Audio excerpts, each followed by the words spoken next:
வணக்கம் நண்பர்களே, நான் Manikandan. This is Mani's travels with hope. இது மாதிரி தொடர்ந்து பல வீடியோக்கள் வரப்போகுது. அதுக்கு நீங்கள் செய்ய வேண்டியது எல்லாம் நம்ம சேனலை சப்ஸ்கிரைப் பண்ணி ஆதரவு கொடுக்க வேண்டியது மட்டும்தான். இன்றைக்கி இந்த வீடியோவில் நம்ம பார்க்கக்கூடியது ஒரு முக்கியமான கோரிக்கையை பற்றி பார்க்க போகிறோம். அது என்ன கோரிக்கை அப்படின்னா, பொள்ளாச்சி அப்படிங்கிறது மிகப்பெரிய ஜங்ஷனாக இருக்கிறது. ஆனால் அதிகப்படியான ரயில்கள் அப்படிங்கிறது இல்லை. பொள்ளாச்சியில் இருந்து இயங்கக்கூடிய பயணிகள் ரயில் அப்படின்னு பார்த்தோம் அப்படின்னா, இப்போதைக்கு பாலக்காட்டுக்கு ஒரு ரயில் அறிமுகப்படுத்தப்பட்டிருக்கிறது. அந்த ரயில் எர்ணாகுளம் வரைக்கும் போகுது. அதே மாதிரி பொள்ளாச்சியிலிருந்து கோயம்புத்தூருக்கு பயணிகள் ரயில் இருக்கிறது.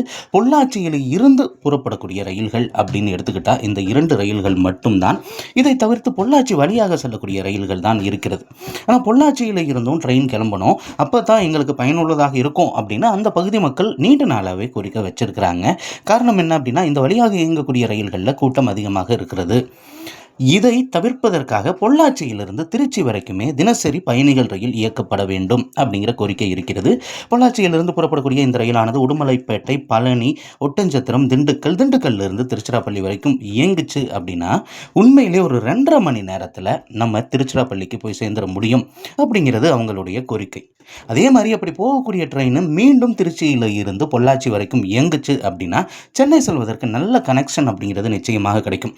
இப்போது இருக்கக்கூடிய சூழ்நிலையிலிருந்து பொள்ளாச்சியிலிருந்து திண்டுக்கல் வரைக்கும் போனாலே போதும். ஆனால் திருச்சி வரைக்கும் போயிட்டோம் அப்படின்னா புதுக்கோட்டை வழியாக காரைக்குடியிலிருந்து வரக்கூடிய ட்ரெயினாக இருக்கட்டும், அதே நேரத்தில் தஞ்சாவூர் வழியாக வரக்கூடிய ரயில்களாக இருக்கட்டும், எல்லா ரயில்களுக்குமே நல்ல இணைப்பு அப்படிங்கிறது ஏற்படும். ஆக ரயில்வே நிர்வாகம் மனசு வைக்கணும்.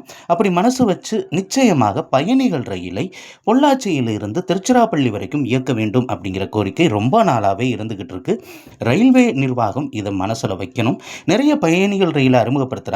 அந்த வகையில் இப்படி ஒரு ரயிலை அறிமுகப்படுத்தினாங்க அப்படின்னா உண்மையிலேயே அது ப்ராஃபிட்டபுளாக இருக்கும் அப்படிங்கிறது ரயில்வேவுக்கும் தெரியும். ஆனால் அவங்க அறிமுகப்படுத்த வேண்டியது மட்டும்தான் பாக்கி.